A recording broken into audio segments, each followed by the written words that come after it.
Hello everyone, Jake here. I found a very simple way to make your bandsaw dust collection the best it can be. These are 17-inch bandsaws from Grizzly, but I'm sure you can figure out how to do it for your saw. I have another saw right here. It's the same brand, same size and everything. So I'm going to show you underneath here and show you what we have, and then we're going to actually build it for this one. So let's take a look underneath here. Starting at the top here, underneath here is a fitting, and we're going to make this fitting here in a second for the other saw. Here's where the blade is going to run through that fitting, and then we have some hose here. I made this hose up because I had the stuff. You could use the plastic hose with hose clamps around here. Here's a blast gate from Rockler. That's going to work pretty good. So that's about all we have, and I'm going to take this out and I'm going to show you what that is.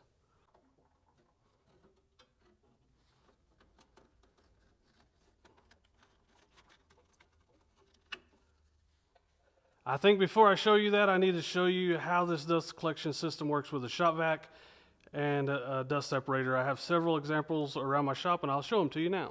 This is the first one. I've had it for a long time. That's a Dust Stopper Original, and this is a rigid shop vac. I have it hooked to I-switch to the miter saw.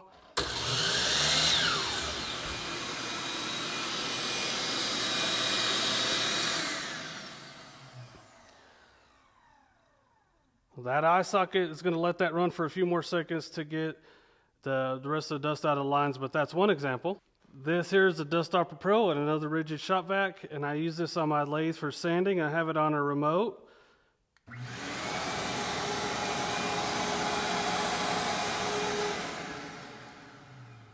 It works really well. I put a magnet on the back of this so I don't lose it. This is a Dust Deputy 2.5 and another rigid shop vac. I know I have a problem, and I know I need to use it also, but the object of these is all the dirt's going to go in here, and then keep your filter clean. I have other examples in here, but it's been established I have a problem with these things. I like them a lot, so let's get back to the project. The side effect of having all these shop vacs and having a shop vac addiction is you get all these extra parts. So I have all these hoses, so you can make your own hoses and things like that, and this one in particular comes with the vacs, and it looked about the same angle as I needed underneath that table. So I came up with this. I cut it and I put some magnets in there, and then we're going to go ahead and I'm going to show you how I did it. I'm going to show you underneath the table how it looks like it's going to fit and everything, and then we'll start chopping on it. So we needed to sit flat underneath here. While missing this, we need to have somewhere for the dust collection hose to go. So this one right here, I just so happened to be looking around one day and I was like, man, that looks like about the perfect angle for that. So let's get started. All I really need to do to this is pop this thing out and then get a multi-tool. Get a multi-tool, and I'm going to cut it right along this line.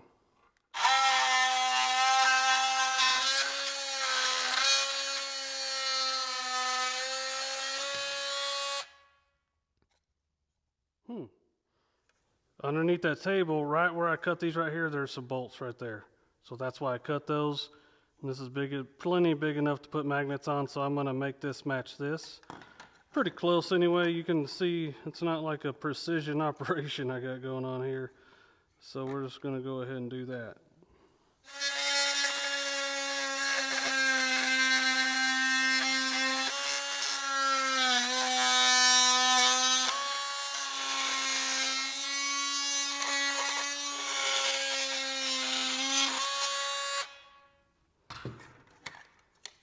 Well, that's a total hack job, but we don't have to leave it like that. I'm going to go ahead and sand this flat, and I'll be right back right now.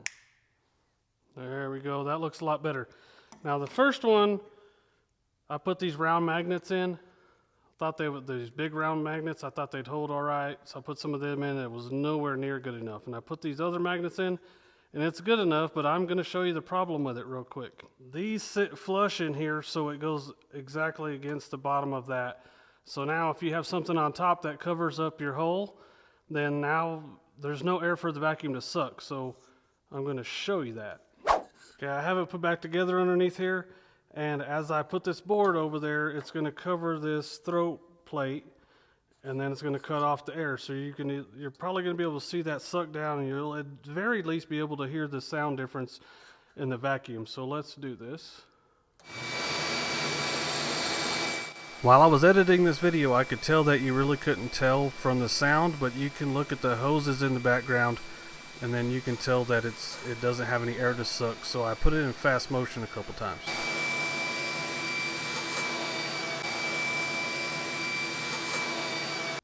I'm not sure how well that came through, but I could hear a difference, and I know that there's no air for that vacuum to suck when it's doing that. So we're going to fix it on the second one. But while we're here, I need to cut a slot for the other blade to go through, so might as well do that right now.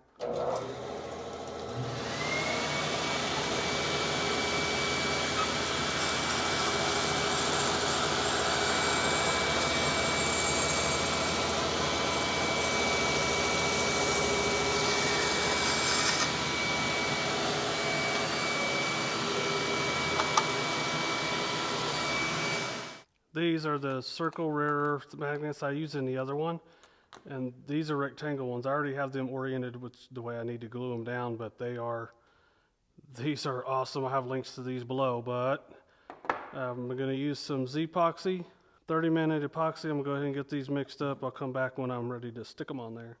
I'm not going to go crazy with this stuff. I hope this stuff sticks to the magnet. If not, I'll go back to drilling holes, but I'm pretty sure this will work. We'll find out in about 30 minutes. Turns out these will go either way, it doesn't matter.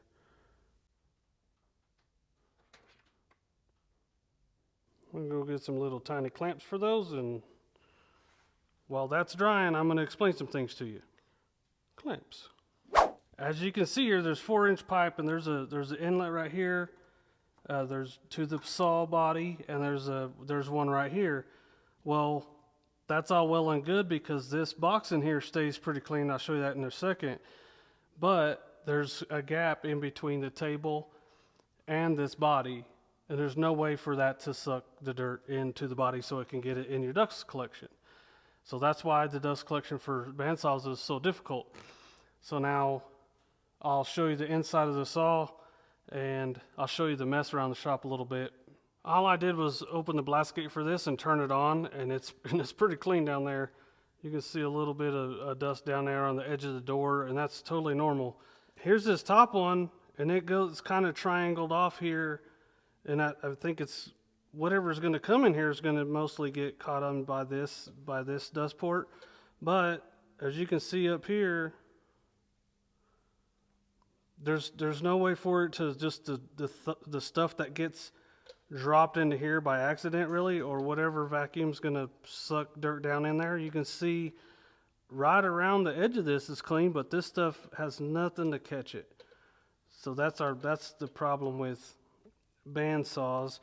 And as you can see on this bandsaw, there is room under here, and there's plenty of room to hit magnets too. You could you can drill and tap that and bolt something down underneath there, or come up with something clever.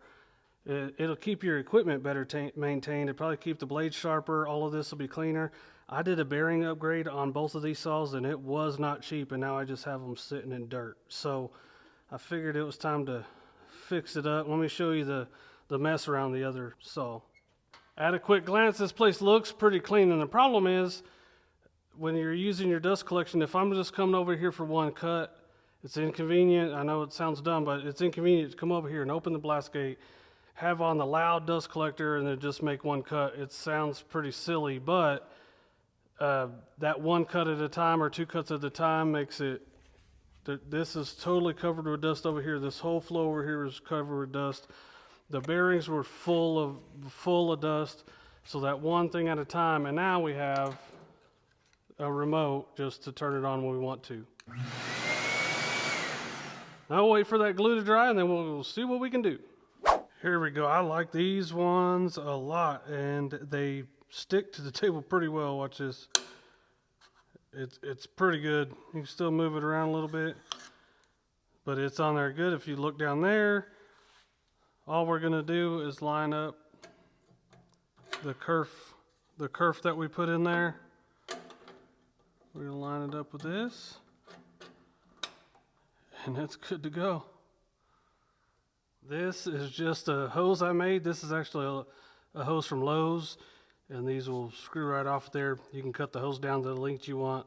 It has a little bit of flex to it, but we'll hold on to that for a second. This is another one of those blast gates from Rockler. There's a smooth side in there, and then a side that's a drop off. Very easy to tell which way the airflow should flow, and it's supposed to go that way, right?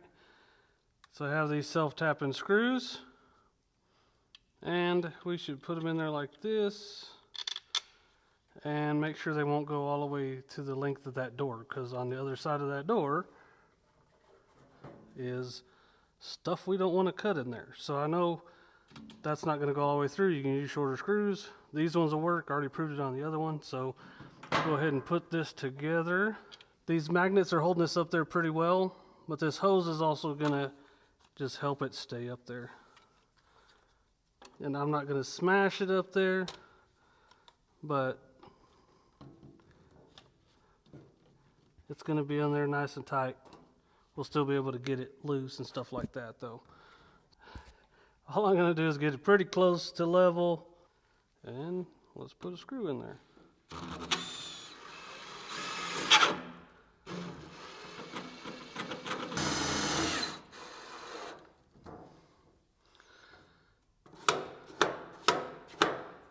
This hose right here is from one of those shop vacs, so hooks right on there. Ooh, let's see what it'll do. So let's go over my setup real quick. This is a brand new Oneida. It's a low profile dust deputy, and it has a 90 that you get from Dust Stopper, and we made our own hose, and it goes into this Y, and then comes on into these blast gates. These are from Rockler. You can use any kind you want, and then it comes up over here, and right below the gullet of the blade goes in there and collects the dust. And the other one comes over here and does this other one. So I'll do a quick demonstration on how this works.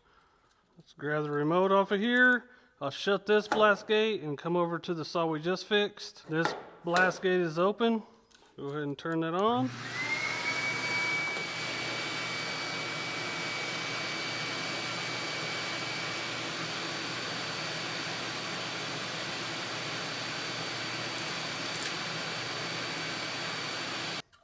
That's all well and good. Let me clean this off. We'll go ahead and cut some wood with this thing.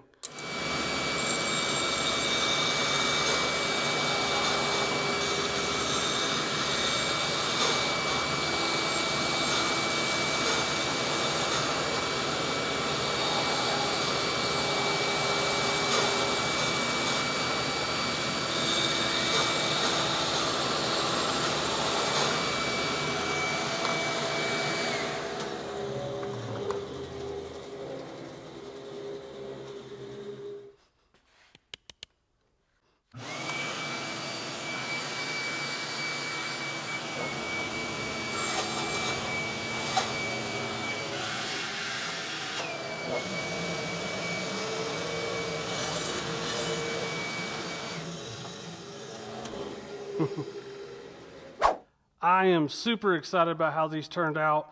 These catch everything. The little bit of dust that's falling off is because I have resin inside of these machines, and it's just kind of falling off. So what I'm going to do is I'm going to take the opportunity to go ahead and do a video on how I get ready for a live show that I do every Saturday. We use a bunch of stabilized wood, and this is how I process.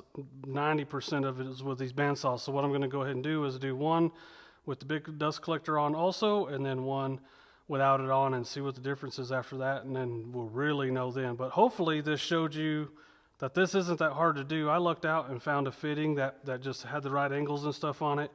With 3D printing as big as it is now, it shouldn't be that hard for somebody to just come up with something. I don't have one, so I lucked out by doing it this way. And hopefully you guys aren't too creeped out with my love affair with shop vacs. So if you got anything out of this video, go ahead and subscribe and come back and see us. Go ahead and subscribe over here and check this video out right here, and we'll see you next time. Y'all be good.